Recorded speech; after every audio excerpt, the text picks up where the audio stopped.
वाल्मीकि जी हैं, उनके बारे में बता रहा था।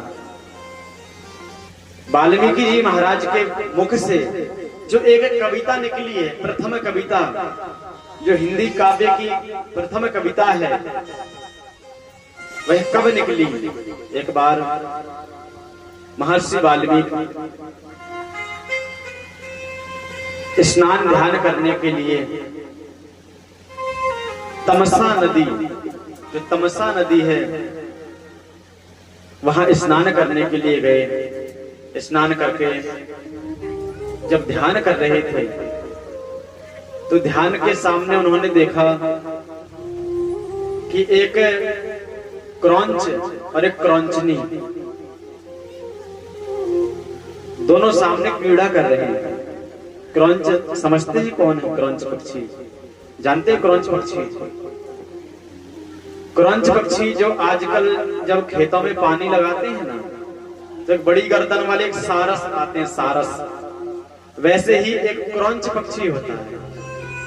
क्रौंच और क्रौंचनी को जब सामने देखा और उन्हें देख ही रहे थे, इतने में एक बहेलिया आया शिकारी, और उन दोनों में से एक क्रौंच को बाण मार दिया।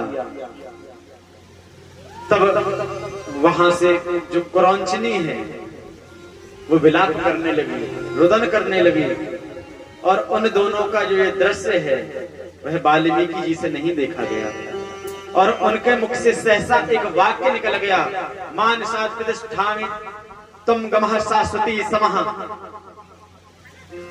कि तुमने इस प्रकार से निरपराध क्रौंच की हत्या की है, तुम कभी जीवन में प्रतिष्ठा नहीं पाओगे।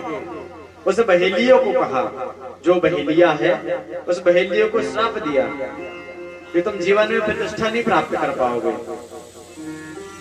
तो और अचानक आकर के जब वहां से वापस आए तो उन्होंने कहा कि यह मेरे मुख से एक कविता छंद अचानक कैसे निकल गया, ये श्लोक अचानक कैसे निकल गया।